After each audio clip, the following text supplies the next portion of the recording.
ஓம் சாந்தி. 9/7/2023. அச்சா, இன்றைய முரளியினுடைய கேள்வி பதில்கள். முதல் கேள்வி, எப்பொழுது ஹோலியஸ்ட் மற்றும் ஹையஸ்ட் ஆக முடியும்? ஹோலியஸ்ட் அப்படின்னா தூய்மையானவர்களாகவும் மற்றும் உயர்ந்தவர்களாகவும் ஆக முடியும்.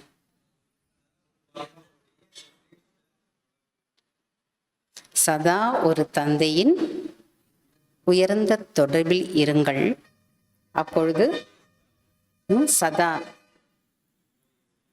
எப்படி இருப்பீங்க? மிக தூய்மையானவர்களாக, மிக உயர்ந்தவர்களாக ஆக முடியும். சதா ஒரு தந்தையின் உயர்ந்த தொடர்பில் இருங்கள். அப்பொழுது ஹோலியஸ்ட் மற்றும் ஹையஸ்ட் ஆக முடியும். இரண்டாவது கேள்வி, சிவ ஜெயந்தியை ஏன் வைர ஜெயந்தி என்று கூறுகின்றோம்?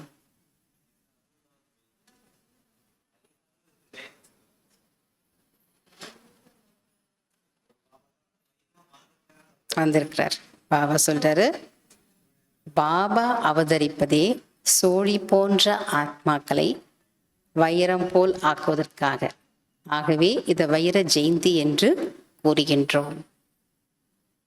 மூன்றாவது கேள்வி, பாப் தாதா இந்த சிரேஷ்ட சங்கம யுகத்தை எப்படிப்பட்ட யுகம் என்று சொல்கின்றார்?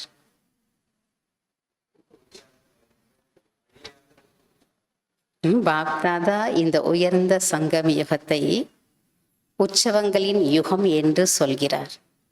ஒவ்வொரு நாளும் உங்களுக்கு உற்சாகம் நிறைந்ததாக இருக்கிறது. ஒவ்வொரு நாளும் உற்சவமாக இருக்கிறது. ஒவ்வொரு நாளும் உங்களுக்கு என்ன பண்டிகை தான். நாலாவது கேள்வி, ஊக்கம் உற்சாகம் ஏன் குறைகிறது என்று பாப் தாதா கூறுகிறார்? பாப் தாதா கூறுகிறார், ஆஹா ஆஹா என்று சொல்லுங்கள். ஆனால் பாபா என்ன சொல்றாருன்னா, ஆஹா ஆஹா என்று சொல்லுங்கள், ஆனால் ஏன் ஏன் என்று கேட்காதீர்கள்.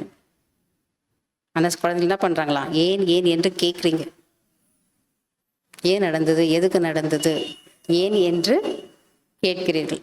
ஒருவேளை எந்த ஒரு சூழ்நிலையிலும் ஏன் என்ற வார்த்தை வந்து விடுகிறது என்றால் ஊக்கம் உற்சாகத்தின் பிரஷர் குறைந்து விடுகிறது.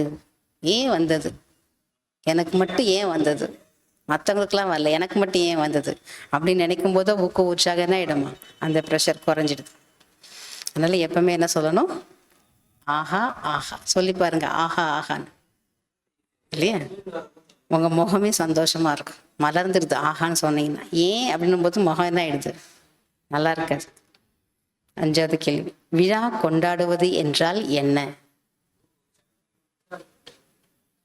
விழா கொண்டாடுவது என்றால் ஆனந்தத்தில் இருப்பது, மனமும் உடலும் ஆனந்தத்தில் இருப்பது, சம்பந்தம் தொடர்பிலும் ஆனந்தத்தில் இருப்பது. இதுதான் கொண்டாடுவது, விழா கொண்டாடுவதனுடைய அர்த்தம். விழா கொண்டாடுவது என்றால் ஆனந்தத்தில் இருப்பது, மனமும் உடலும் ஆனந்தத்தில் இருக்கணும், உங்களுடைய சம்பந்தம் தொடர்பும் ஆனந்தத்தில் இருக்கணும். ஆறாவது, எப்பொழுதெல்லாம் ஏன் என்ற வார்த்தை வருகிறதோ அப்பொழுது என்ன சொல்ல வேண்டும்? பிராமண டிக்ஷனரியில் ஏன் என்ற வார்த்தை இல்லை. எந்த வார்த்தை இருக்கிறது? பிராமண டிக்ஷனரியில் ஏன் என்ற வார்த்தை இல்லை, ஃப்ளை என்ற வார்த்தை இருக்கிறது என்று சொல்ல வேண்டும். ஏன் வரும்போது ஒய் அப்படின்னு வந்தாலே நீங்கள் என்ன பண்ணணும்? ஃப்ளை. இங்கிலீஷில் ரைமிங்காக இருக்குது. ஒய் வந்தால் ஃப்ளை ஆயிடணும், பறந்துடணும் இல்லையா? ஏன் வந்தவுடனே நீங்கள் பறந்துடணும். ஏழாவது கேள்வி, எவற்றை பார்த்து பாப் தாதாவிற்கு சிரிப்பு வருகிறது, அதை எவ்வாறு மாற்றுங்கள் என்று பாப் தாதா கூறுகின்றார்? எந்த விஷயத்தை பார்த்து பாபாவுக்கு சிரிப்பு வருதான், அதை எப்படி மாற்றுவது? பாபா சொல்றாரு, ஒரு பக்கம் என்ன போன்ற உயர்ந்த பாக்கியம் யாருக்கும் இல்லை என்று சொல்கிறீர்கள், இன்னொரு பக்கம் பாபா சொல்றார், ஒரு கணம் இப்படி சொல்றீங்களா, மறு கணம் என்ன சொல்வீங்க? என்னை போல பாக்கியசாலி யாரும் இல்லைன்னு ஒரு பக்கம் சொல்றீங்க. இன்னொரு பக்கம் பார்த்தீங்கன்னா, உற்சாகம் குறைந்தது என்றால் தெரியவில்லையே, என்னுடைய பாக்கியமே இப்படித்தானா, இப்படித்தான் போல இருக்கு, என்னுடைய பாக்கியத்தில் இவ்வளவுதான் இருக்கிறது, என்னுடைய பாக்கியத்தில் இவ்வளவுதான் போல இருக்கிறது என்று சொல்றீங்க. ஆக ஐயோ ஐயோவாக ஆகிவிட்டதல்லவா? எப்போதெல்லாம் ஐயோ ஐயோ என்ற காட்சி வருகிறதோ அப்பொழுது ஆஹா ஆஹா என்று சொல்லிவிடுங்கள். காட்சி மாறிவிடும், மேலும் நீங்களும் மாறிவிடுவீர்கள். எப்பெல்லாம் ஐயோ ஐயோன்னு வருதோ அப்ப எப்படி மாற்றணுன்றார் பாபா, அந்த சீனை கூட ஆஹா ஆஹான்னு மாத்திடுங்க, நீங்க மாறிடுவீங்க. 8வது கேள்வி, எதற்கு பிராமண வாழ்வின் ஆனந்தம் சந்தோஷம் என்று சொல்லப்படுகிறது? எதற்கு பிராமண வாழ்வின் ஆனந்தம் சந்தோஷம் என்று சொல்லப்படுகிறது? அதுக்கு பாபா என்ன பதில் சொல்றாருன்னா, நெகட்டிவ் விஷயங்கள் வந்தது என்றால் விரைவான வேகத்தில் மாற்றம் ஏற்பட்டு விட வேண்டும். அதைத்தான் பிராமண வாழ்வின் ஆனந்தம் சந்தோஷம் என்று சொல்லப்படுகிறது. வரும் நெகட்டிவ் விஷயங்கள் வந்தாலும் உடனே நீங்க என்ன பண்ணணும்? பாசிட்டிவாக மாற்றணும். உடனே மாத்திட்டீங்கன்னா ஆனந்தமா சந்தோஷமா இருப்பீங்க. 9வது கேள்வி, எப்பொழுது பாஸ் வித் ஆனர் ஆக முடியும்?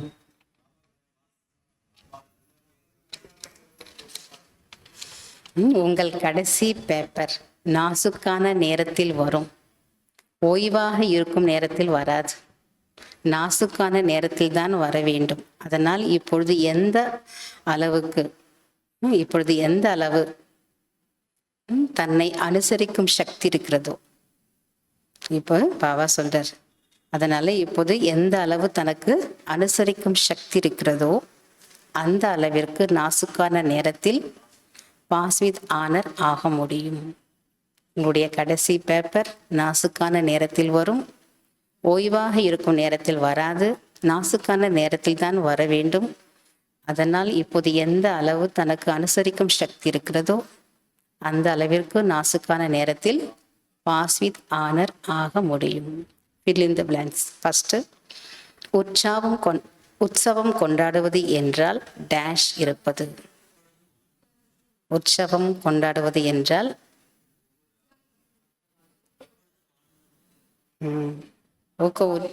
ஆனந்தமா இருக்கணும், உற்சாகத்துல இருக்கணும். பாபா என்ன சொல்றாருன்னா, உற்சவம் கொண்டாடுவது என்றால் அழியாத ஊக்கம் உற்சாகத்தில் இருப்பது.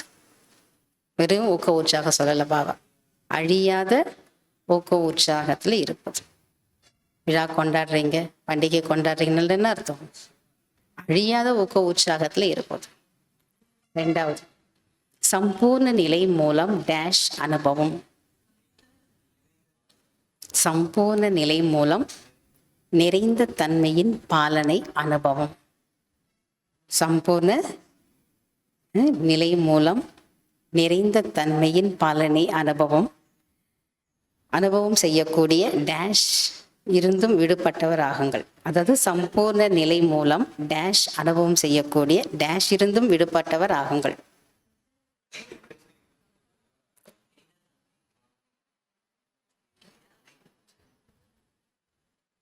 சம்பூர்ண நிலையின் மூலம் நிறைந்த தன்மையின் பாலனை அனுபவம் செய்யக்கூடிய அனைத்து பிரச்சனைகளில் இருந்தும் விடுபட்டவர் ஆகுங்கள். 3வது, பிராமண வாழ்க்கையின் சுவாசமே டேஷ் தான். அதுக்கு முன்னாடி உற்சாகத்துக்கு முன்னாடி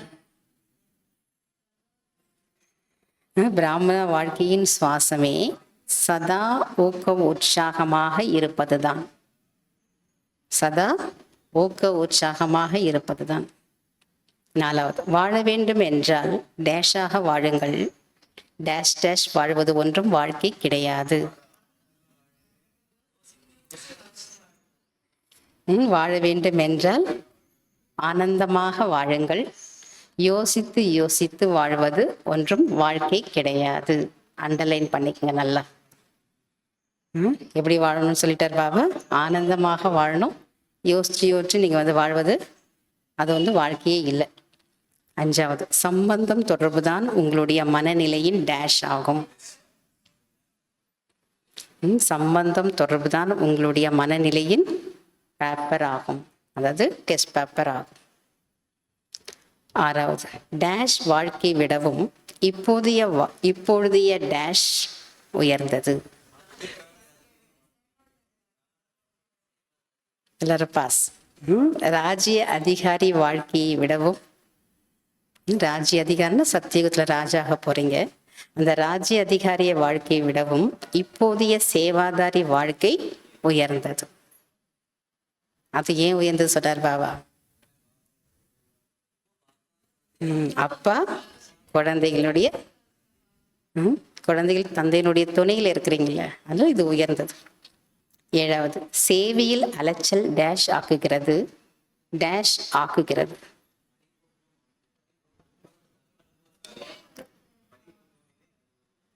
சேவையில் அலைச்சல் பரிபக்குவம் ஆக்குகிறது மற்றும் அனுபவசாலியாக ஆக்குகிறது.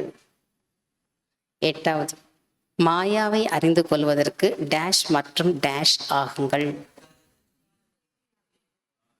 மாயாவை அறிந்து கொள்வதற்கு திரிகால தர்ஷியாக மற்றும் திரிநேத்திரியாக ஆகுங்கள். 9வது, கடைசியில் டேஷ் தான் உதவி செய்யும்,